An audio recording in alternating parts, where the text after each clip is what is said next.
Well, hey, good morning. We are running a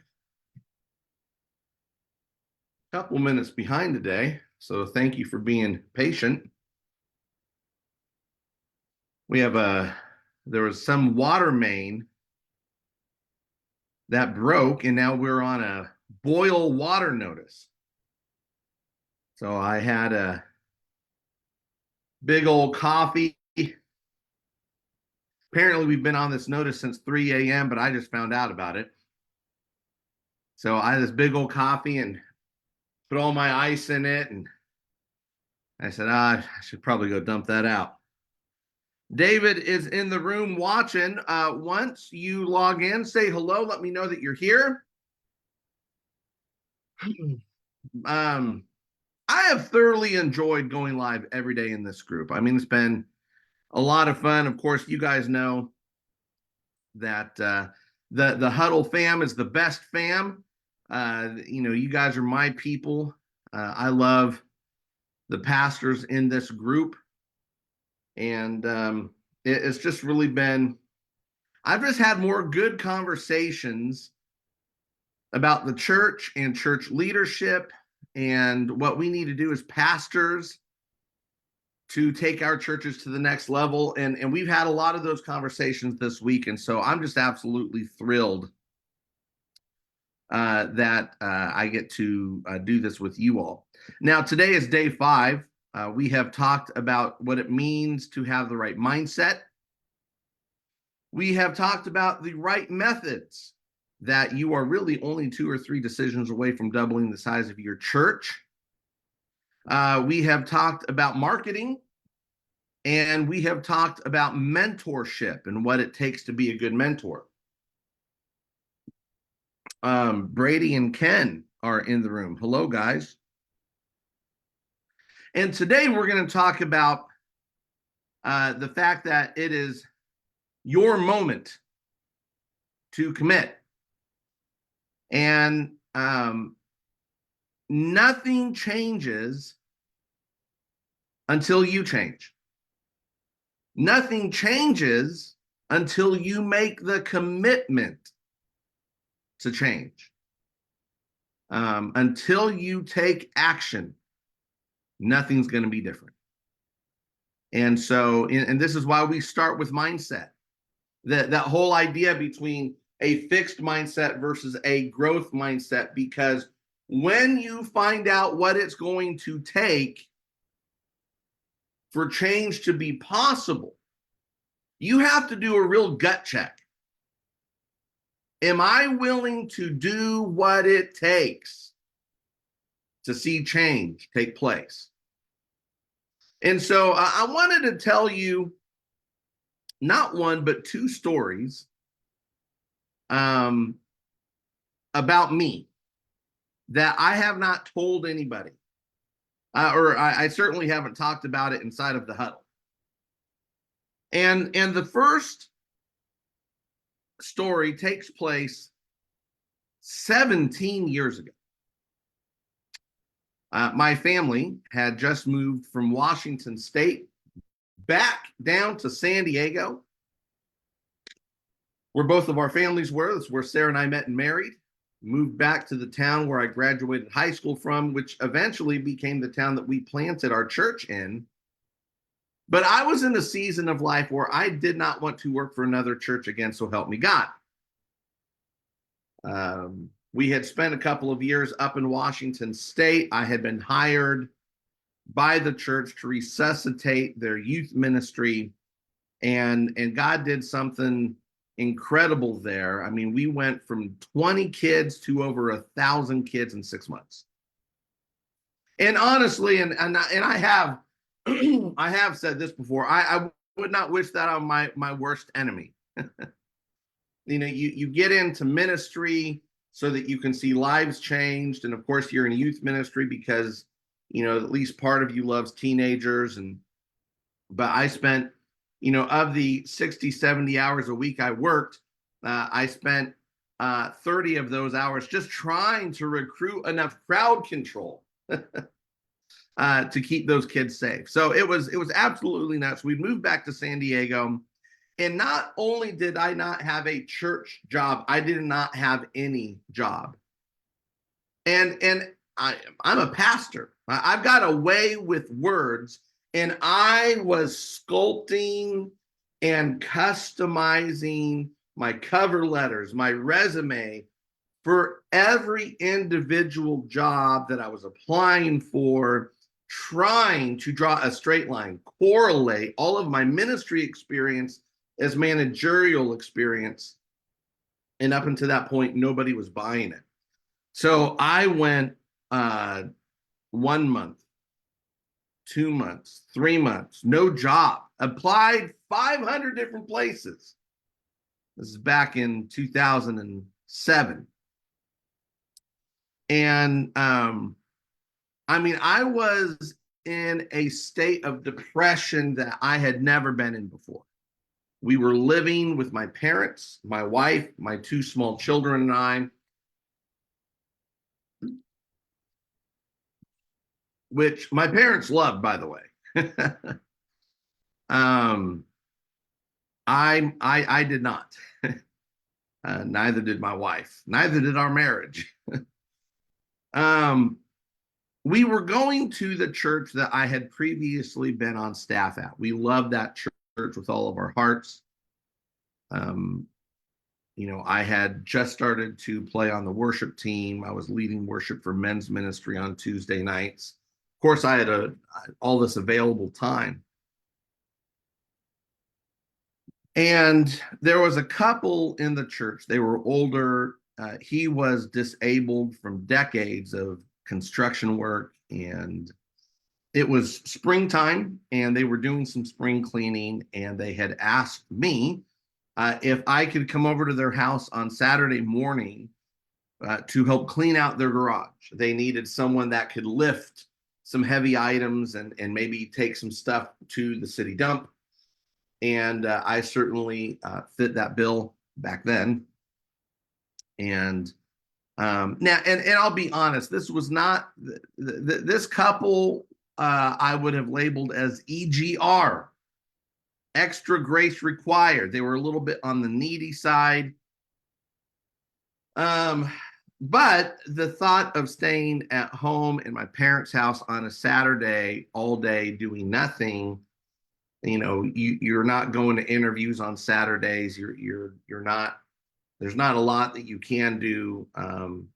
We were now a family of six living in this 1,300 square foot shack, and I was happy to get out of the house. We certainly did not discuss payment for this. This is a volunteer thing on my part.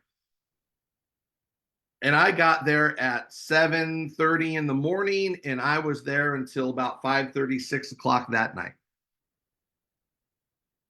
And I worked my tail off. Now, at the end of our time together, the older man, the disabled man, pressed a $100 bill into my hand.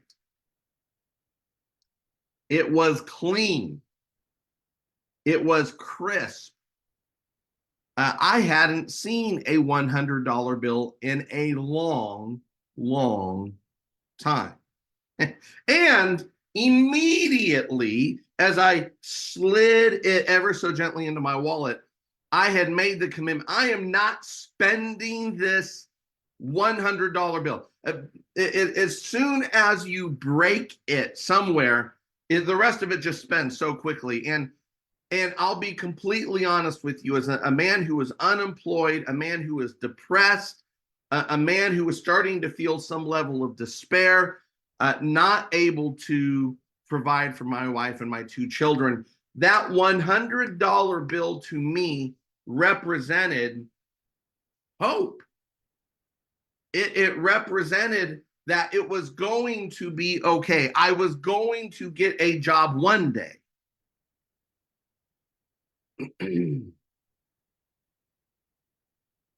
I'm not even ashamed to admit how many times that night I pulled out that $100 bill and just ran it through my hands, just trying to absorb by osmosis the value of that bill. And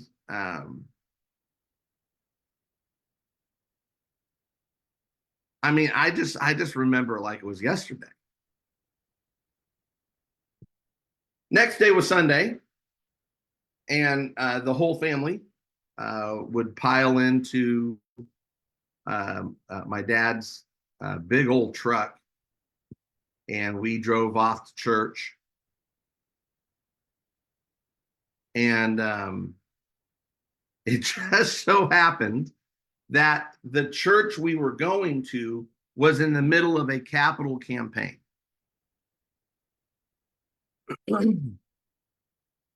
Now, I didn't have a job, and so this particular day was the final day of the campaign. It was a first fruits offering.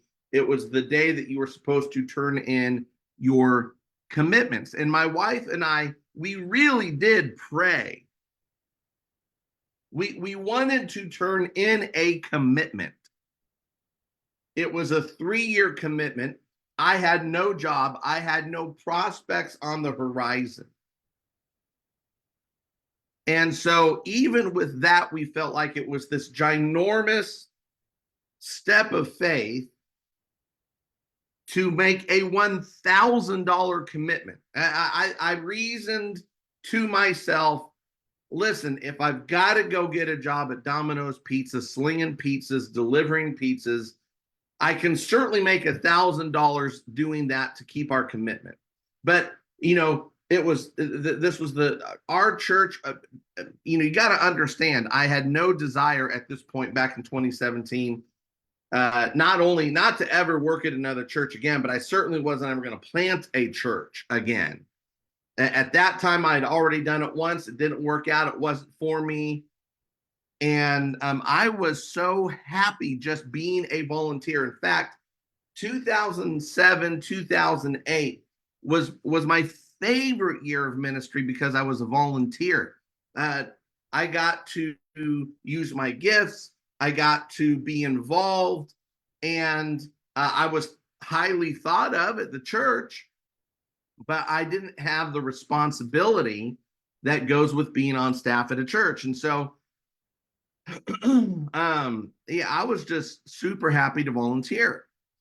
So the pastor gets up and starts, he does his sermon, and then we get to the time where we're going to receive the offering, and you're supposed to put in your 3-year commitment card for the capital campaign. And it was at that moment, I was so oblivious. You would think that somebody that had been in ministry 10, 11 years at that point would have seen it coming, but I did not. And it was a first fruits offering. And I didn't have any. I mean, listen, if I had a $1 bill, I would have just put that in the offering and called it good. I was not giving up my $100. And Pastor Ed gets up there and just gives the sales pitch of a lifetime. And I could feel the lump in my throat. I could feel my heart has sunk into my stomach. What am I going to do? And I just never in my life had I been so clear about the voice of God telling me to give him what I had, not to worry about not giving him what I didn't have, to give him what I had.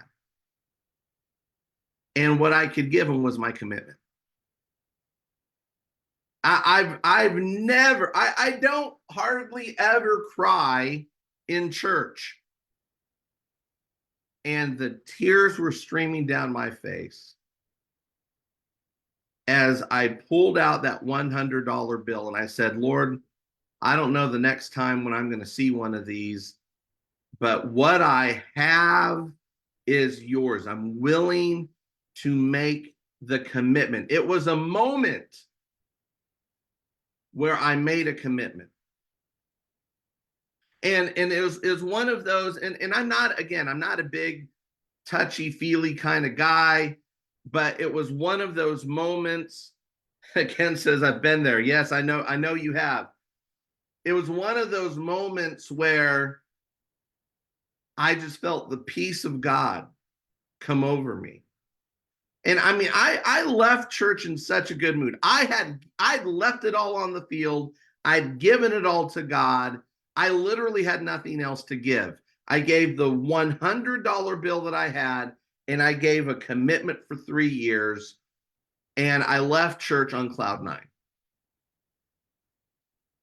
But it was a moment where I had to make a commitment that in order to get something I never had, I had to do something I'd never done. You know what's interesting is Monday morning comes around and I get a phone call from an unknown number, and I answered the phone. This is back in 2017 when you still answered unknown numbers. And the lady on the other line said, hey, is this Todd Tolson? I said, yeah. She says, hey, this is Tracy from AT&T. And hey, we looked at your resume. And we actually think you'd be a great fit to our team. Can you come in today for an interview? And I went in that day and I interviewed. I got the job on the spot. And I'll tell you what, That was my favorite non-ministry job I'd ever had. It set me up. 2007, 2008 were my best years. My favorite years, not best years, my favorite years of serving in the church without being paid by the church. My family grew, my faith grew. I loved my job. I mean, and it came down to that $100. Now, fast forward 5 years. No, I mean 15 years, right? 2007 to 2022, 15 years.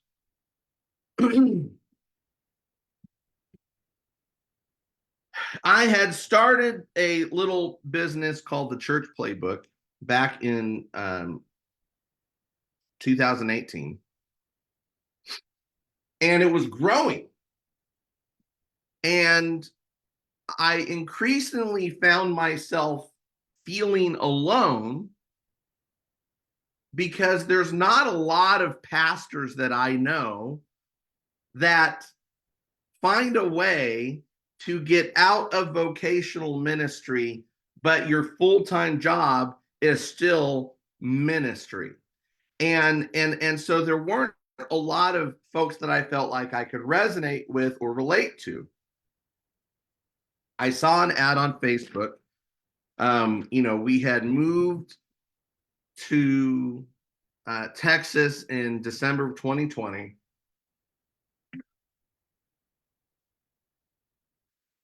And I saw an ad on Facebook for an event called $1 Million Mastermind.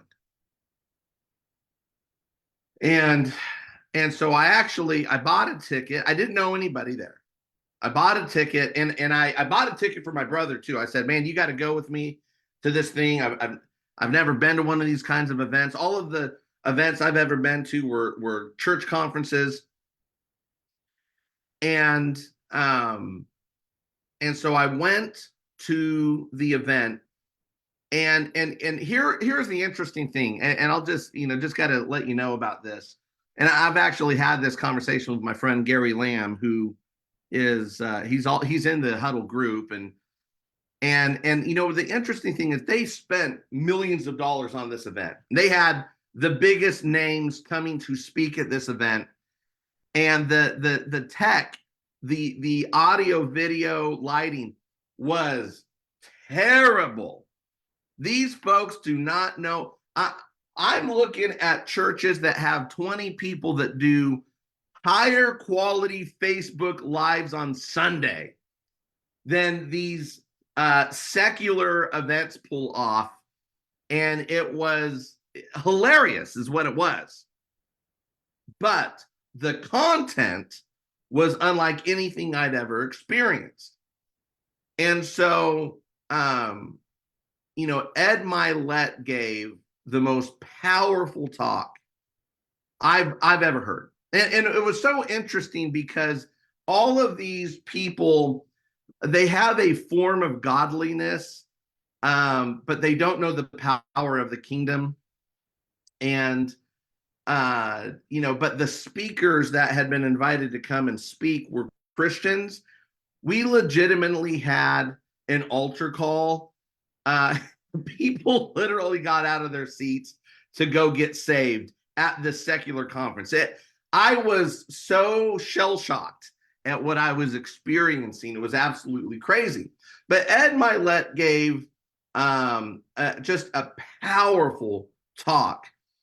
And then E.T., Eric Thomas, the hip-hop preacher, came up and gave an equally powerful talk. And at that point, the owner of the company comes out and talks about the mastermind group that he has available, and you're going to learn this, and you're going to do that, and you're going to meet these people. And it was all about community and connection and networking and learning the skills to build, grow, and scale your business from 6 to 7 to 8 figures and beyond, which as a business owner is very, very important to me, right? I mean, I spent 28 years in vocational ministry, and churches don't offer things like retirement. They don't offer, matching 401ks. I mean, there is that we don't have that kind of. It's not even a safety net. I mean, for goodness sakes, the the book of Proverbs talks about a godly man leaves an inheritance to his children's children. And I mean, at this point, I was barely able to help my kids get through college. Certainly not anything for Sarah and I to retire on, certainly not anything that would create sort of generational wealth. And so, I was very, very interested in learning the skills necessary to build, grow, and scale a business. I already know about how to build, grow, and scale a church. I've done that multiple times. I've helped over 7,000 churches at this point with the tools necessary to go from 0 to 200. But building and growing and scaling a small business was something that I was very, very, it was necessary for me to learn how to do. The price tag to be in this group for 1 year, $10,000. $10,000. And it's funny because, church folks are so quick to ask for the discount, right? We're so quick to, I'm a church planter. Do you have a free option? And in the secular world, they don't play. They're like, listen, you either find a way to make this happen or the train leaves with, they do not care. And so I sat there in the stadium and I said, okay, if I really want this result, how can I make this happen? And so the reason that I tell you those two stories, which by the way, I just renewed my membership to this group. And I did learn things my first year in that changed how I built and have grown and am scaling my business. But here's the point in those two stories.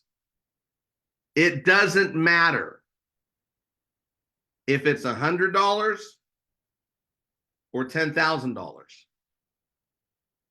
When you feel like you don't have it, $100 might as well be $10,000.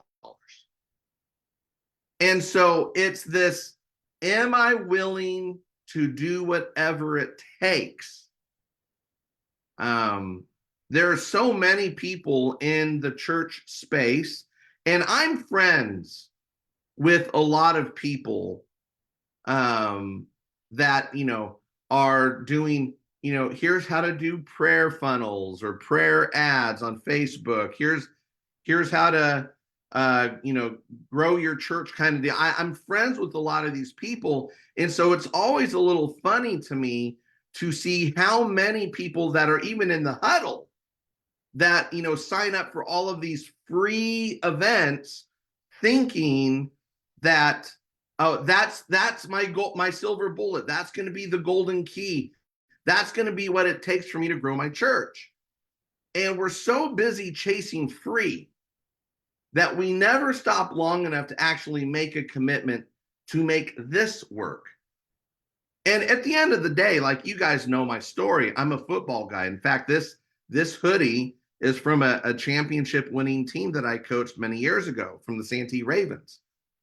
And at the end of the day, offense is offense, defense is defense. Offense, you're blocking and trying to score. Defense is, trying to, stop the other team from scoring. But when you come up with an offense, it doesn't matter if you're running the I formation or the wing T, or the run and shoot or the spread. It's the goals are the same. It might be a different style of play, but the goals are the same. At some point, you have to stop listening to everyone and you have to choose to follow someone. And so that's what this Double Your Church initiative has been about. It has been we've got to discuss mindset first. In fact, let me say this: until you are willing to double down in faith and make a commitment, your church never will. Let me say it again, because so many of us might have a Sunday where, the giving was low or the attendance was low, and we're like, where is people's faith? And so we kind of feel bad, or we get down on our congregation because they're not walking in faith. And here's the thing: we're not leading by example. You think that you stepped out in faith one time 20 years ago, and that's the last time God's going to call you to do something hard or crazy or scary? Until we step out in faith, our congregations never will. And so that's why we started with mindset. We've got to get over this scarcity mindset into an abundance mindset. We've got to get over this fixed mindset and then commit to a growth mindset. The methods are easy. The marketing, so easy. You're going to have the best mentor ever, but it's your moment to commit. It's your moment to commit. So I want to just go over in just a little bit of detail what the next several months of the Double Your Church initiative is going to look like. Okay, first of all, it's going to be one-on-one, bi-monthly strategy meetings, just you and me. And we're going to do this twice a month. And a couple of months, we're going to do it 3 times a month, okay? Because we're going to fit your vacation schedule into this schedule here. But twice a month, 2 to 3 times a month, you and I, for an hour, are going to sit down and I'm going to present to you, based on your superpower, based on how you are wired and designed. Here's your playbook. Okay, this is what we're going to do. And twice a month, you and I are going to sit down and we're going to run the plays in the playbook. And it doesn't matter if you're like, well, I think we should call this play. Coach Todd here, been there, done this multiple times. Okay, I'm here to come alongside of you and say, this is what you call next. Okay, but we're going to do this 2 to 3 times a month. We are going to streamline your assimilation process. We are going to make it simple. We're going to make it consistent. We are going to make it repeatable. We are going to make sure that you have a simple follow-up structure in place before we invite anybody to your church. Because once new people start coming to your church, if you don't have this dialed in, it's too late. It's easy to get people to show up to your church. It's really difficult to get them to come back. And so we're going to make sure that this process is in place so that when we start inviting the community to your church, it's going to be a lot easier to get them to come back. We are going to simplify your church's operations. You only have 3 kinds of resources: time, money, and people. And so based on what you have, we are going to scale your church's operations around what you have. And God is going to honor your fishes and loaves and multiply it miraculously, but we're going to be honest and have integrity by not trying to do too much and spread ourselves too thin and not get the results that we want. We're going to simplify your church's operations. Then I'm going to create a sustainable weekly schedule for you. Now, some of you work full-time jobs, some of you own your own business, and so you don't have 40, 50, 60 hours a week to be working on your church.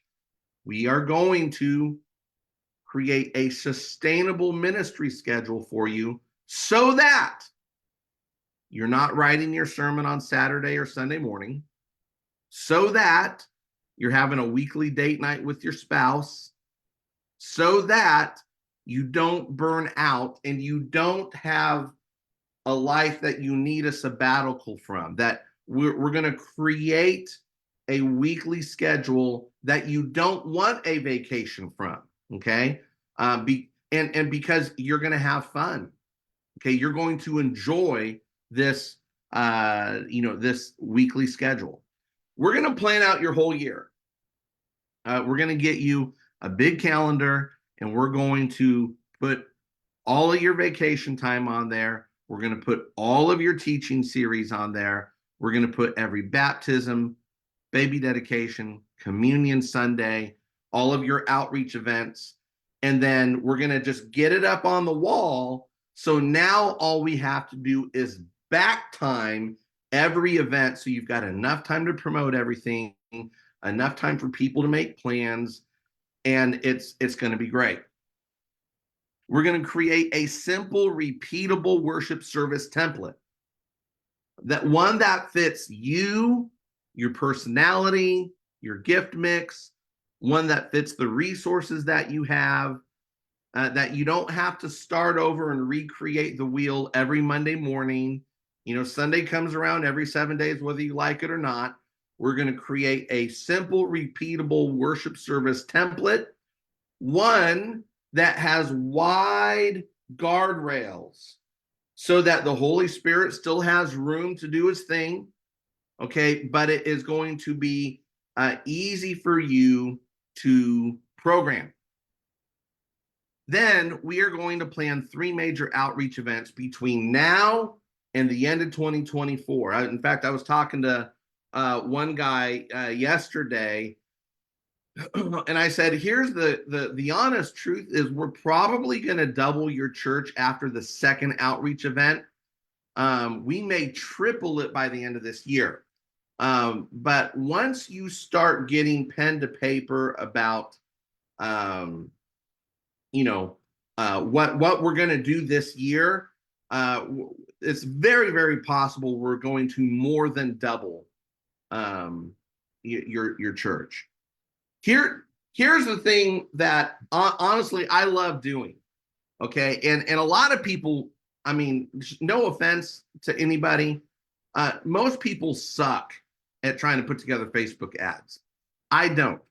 I've spent $400,000 on my Facebook ads education in the last 5 years, and I've paid for the expensive lessons that didn't work out, and I've made a lot of money because I know how to do Facebook ads.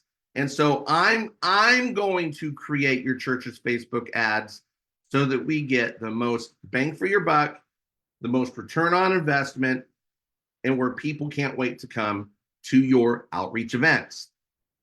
And then here's the thing that I'm actually really, really looking forward to is I'm going to do a weekend training retreat, and I'm calling it that for lack of better terms, that I host at your church. So I'm going to come in on a Friday.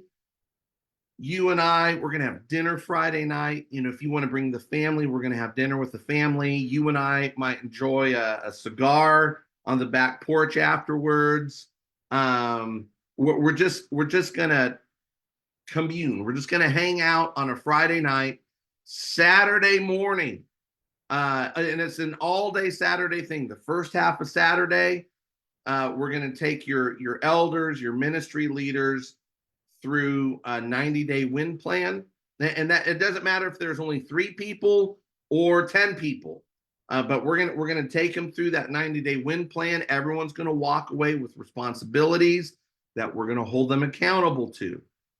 And the afternoon and evening, we're going to do a ministry training event. I'm going to train your ushers and greeters, and we're going to get everybody in a room, and we're going to train them on what we need from them on a Sunday, regarding your ministry. And then Sunday morning, I'm going to preach for you. Okay, and you don't have to have them preach if you don't want, but Sunday morning, I'm going to preach for you, and I'm going to be your hype guy. And I'm going to talk about how great I think you are, how lucky and blessed this church is to have you, and why they should all be tithers. Okay. But I'm gonna pump you up. Now, here's the thing that you need to understand. When you look at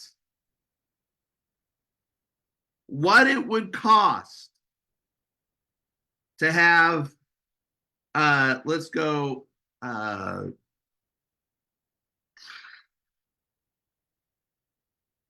20 hours of coaching. When you look at the time that it's going to take to streamline your follow-up and assimilation process, to simplify your church's operations, to work with you one-on-one to create a weekly schedule that is not only sustainable, but one that you love. When you talk about the time that it's going to take to plan out your entire calendar year and to create a simple worship service template, the time that it's going to take to plan 3 major outreach events and then to create the Facebook ads that go out to your community, and then an entire weekend where I'm on site at your church, it would cost at least $15,000 for a consultant to come in and do each of these things one time. It would cost 15 grand. Now, there's another option, right?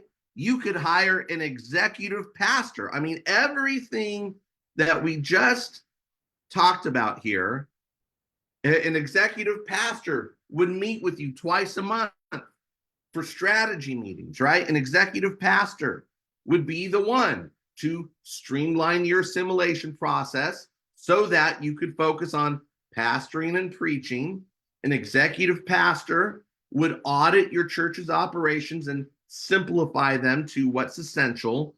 An executive pastor would work with you on your weekly schedule, and then the executive pastor would be the one to calendar all of your teaching series, your events, make sure that nobody's vacation time overlaps.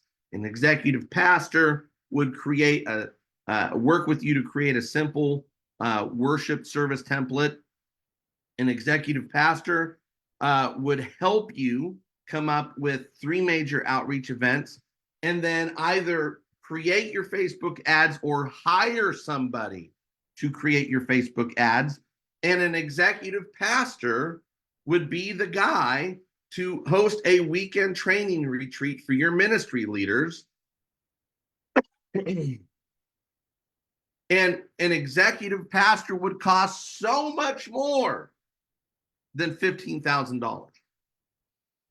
An executive pastor costs about $90,000 to $120,000. Ask me how I know. Okay, so when we go back over mindset, methods, marketing, mentor, to this moment where you have to commit, do I really want this to happen? Or do I just simply want to be in the room where they talk about it happening? At what point are we going to stop talking about it and we're going to start being about it? I make a commitment to you that starting right now, I'm going to do all of these things. I'm going to work with you one-on-one a couple times a month. I'm going to streamline your assimilation process. I'm going to simplify your church operations. I'm going to create a sustainable weekly schedule so that you're not exhausted through Wednesday and burn out and need a sabbatical every other year. I'm going to help you plan out your whole year. I'm going to give you a simple worship service template. I'm going to plan your 3 major outreach events, which are going to more than double your church. I'm going to create your Facebook ads. I'm going to host your weekend training retreat. It's not going to cost you $15,000. It's not going to cost you $90,000 to $120,000. It's going to take an investment from you for $4,997 for the rest of this year. And then here's a great thing that we're experimenting with right now. We're actually offering 100% financing. I'm going to send you an invoice. There's a button on there that says pay later. You fill out the application, and then you can pick 6, 12, or 24-month payments. And you can get started today. But it's not going to cost you $15,000. It's not going to cost you $90,000 to $120,000. It's $4,997. And so let me just conjure up this growth mindset in you real quick before you say, well, there's no way I could do that. I'm telling you that when you make the commitment in faith, God will provide the means for you to do it. He did it with me with the $100 bill. He did it with me with the $10,000 buy-in to this mastermind. And by the way, mastermind, you do all the work yourself. With this, you're essentially bringing me onto your team. And I'm going to do a lot of this for you. A lot of it I'm going to do with you. And you are going to have some homework that I am going to hold you accountable to. But you can get started today.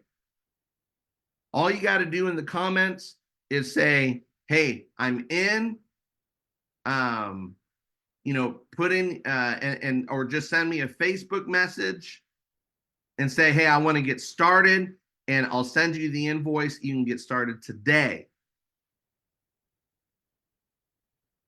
But let me just tell you something real quick.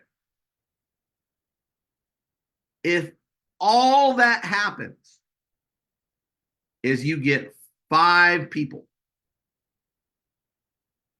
if only 5 people come to your church and become members, it pays for itself. If you get 1 tithing family, so I mean, I'm talking 5 people that just give the average giving, or 1 tithing family, this pays for itself. And let me give you this one last thing here, and then I'm going to answer questions. Is my guarantee is if your church does not double by the end of this year, I will continue to work with you for free until it does. Okay, so you have nothing to lose. You have everything to gain.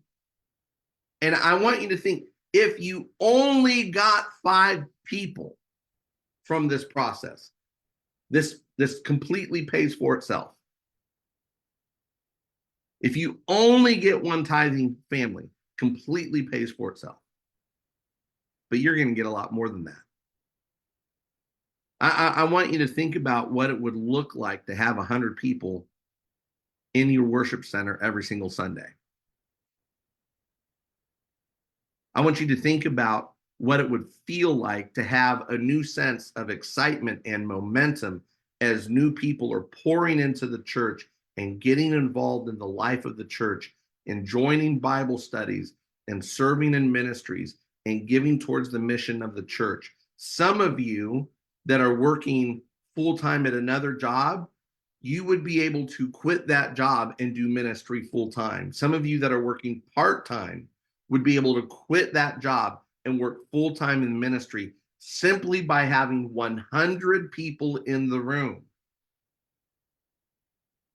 Now, there's some guys in this group right here that you have no people. To go from no people to 100 people by the end of the year. Some of you that are in this group, you've got 150 people. Can you imagine what it would be like to go to 300, 400? It's not complicated. So, hey, drop your questions in the chat right now. I'm going to go through. I know I've got a couple of, we got a handful of comments here. And listen, we can get started right now. All you got to do in the chat, say, hey, hey, I'm in, or just shoot me a Facebook message, say, hey, I'm in, send me that invoice. And then you can, again, 100% financing. In fact, I think the way that they do this is, if you think you might even pay it off within, like, say, 6 months, there's not even any payments for 6 months. But I think you're going to have to, I think that's an option you have to select. It's not $15,000. It's not $90,000. For $4,997, we're going to double your church by the end of 2024. You're going to be the fastest growing church in your town, and you're going to have me on your team to help you do it. All right? Man, we got a lot of comments in here. David Jones, thanks for hanging out. Ken Wade, thanks for hanging out. Brady DeGroot, hello, sir. Pastor Ken, hello. Pastor Jackie, hello. Pastor Edens Cabral, hello. Jamie is in the room. Bishop Stotts is in the room. Enrique Cabrera is in the room. Hello. Brady says, I'm putting around $1,000 a month of my own money into the church plant. I'd say I'm pretty committed with a whatever it takes mindset, and that's good, Brady. And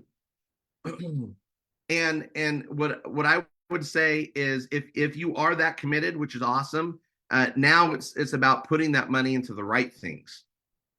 You can, and this is why we need a mentor. This is why we need a coach, is because it's obvious that you're committed.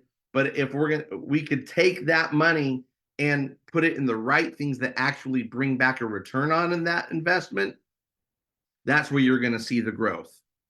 Brady says, I write my sermons on Saturdays, but I like it that way. It gives me time to simmer with the Lord all week and take notes. Yeah, Brady, here's the thing, and I used to be that way too. There's just this thing about sustainability. You can do that for a while, but we actually need to get you ahead, just in terms of what you're going to talk about. Not writing all of this ahead, but we want you to be simmering 3 to 6 weeks ahead, so that it doesn't take as long to write a sermon. And here's the thing: your wife and kids, they're going to want to hang out with you on Saturday. Okay. It's got to be sustainable, not just for you. It's got to be sustainable for your family. Ken says, I suck at Facebook ads. Hey, so did I. Now, the good news, I will say, is pastors are actually better at the copywriting aspect of Facebook ads than anybody else. We put out more content than anybody else. We're actually really, really good at writing Facebook ads, but there's a couple of tweaks that I'm going to show you. That, again, I'm going to do all your ads this year anyways, but you'll see there's a couple of tweaks on how to do the copywriting that makes all the difference. So don't be too hard on yourself. You're probably better than you think you are, but we're gonna 100x your Facebook ads. Leroy says, this is awesome. Hey, Leroy, we had talked about you doing front office, bro. This is better. And it's actually less expensive than front office was going to be for you. So let's jump on this, bro. Ken says, this is awesome. Pastor Jackie says, does that price include your travel and hotel? Yes, it does. This year only. I don't know if I'm going to do this next year. This is a big experiment for me. I'm doing this in part because I'm impatient. I'm impatient for you. So it's one thing for me to be able to say, well, this is what worked for me. This is what worked for me, and here's what you can do. Versus me actually working with you saying, do this, do this, do this. Me coming on site at your church and again, being your hype guy in front of your team. I'm good with the group. I'm good with the group. I'm the guy that I'm not your typical consultant where I'm going to come and give my spiel and leave. I want to work with your people. Okay. So this year, yes, it's going to include my travel. If I do this again next year, it probably won't, but I'm really eager to get started with a handful of churches that I've been like Jackie, like your church, like you. I really want to be on site at your church. And so I would rather pay my way through this than, have you find a way to tack travel on top. Because here's what I know. If we can get your church to 100, Jackie, if we do another year together, travel is nothing. And travel is actually not that expensive anyway. But that's another conversation for another time. And does the academy included in that price? Yeah, I'll throw in the academy for you. I'll throw in the academy for you. Okay. So, Jackie, those are great questions. Thanks for that. Ken, Leroy, Brady, any questions about the Double Your Church initiative? Again, the guarantee is we are going to double your church before the end of 2024, or I'm going to keep doing all of this for free until your church does double. Okay. So you get 5 new people that turn into members. This pays for itself. You get 1 tithing family. If all you got was 1 tithing family, this would pay for itself. But I want you to think about what it would feel like to get 60 people in the room, 75 people in the room. Some of you, Jamie, I mean, is like, he's got 175, 200. We're going to go 350, 400 with his church before the end of this year. Okay. So there's nothing to lose here. Leroy says he's in. Ken says he's in. Okay. Let's get started. Let's make this happen, because here's what I want.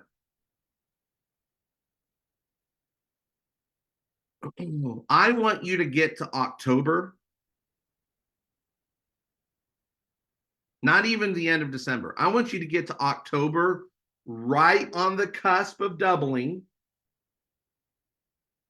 I want you to be so excited about 2025. I want to get in there with you, and I want to create systems and structures that are sustainable so that you can do what God has called you to do, pastor and preach and lead. I want you to get to October when I start talking to you about, okay, let's plan 2025. I want you to be so excited about 2025 because of what you've seen God do in your church between March and October. I guarantee you right now, you're going to have the biggest Easter you've ever had. I guarantee you right now, your church is going to grow over the summer. I guarantee you right now, you're going to have crazy momentum going into the fall. And we're going to get to October. And of course, we're going to plan your Christmas, but we're going to get to October, and Christmas will already have been planned, and you'll be thinking about 2025. It's gonna be nuts. All right. Any other questions? And hey, Leroy, Ken, just message me on Facebook. I'm gonna shoot you that invoice, and we can get started on that today. Jackie, Man, I would love to come to Stanford. I would love to come to Connecticut. And I would love to work with you one-on-one. And again, we'll throw in the academy. This covers the travel. Okay. My man Aaron is in the room. Okay. Any other questions before we get out of here? This has been a great week. This has been a fun day. I want you to think about my $100 bill story. I want you to think about my $10,000 buy-in story. It is, Jackie says, yes, I'm going to see how to make this happen. That's what I'm talking about. Aaron Butler says, yo. Bishop Stott says, send me the invoice. Listen, guys, gals. See, like I said, I'm doing this because I'm impatient for you. I love what we do on Wednesdays at 1 with the coaching calls. I love sending out the daily emails with tips and tricks. I want to get my hands dirty with you. I want to personally work with you to see what God might do through us to double your church before the end of 2024.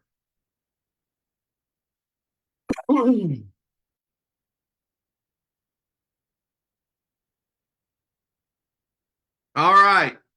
Any other questions? This has been fun. Shoot me a message on Facebook. Ask for the invoice. And I'm going to get that sent to you this morning. Okay? Love you guys a ton. God bless you. I'm so excited to be working. Well, I mean, already it looks like half a dozen people. Love you guys a ton. And let's go.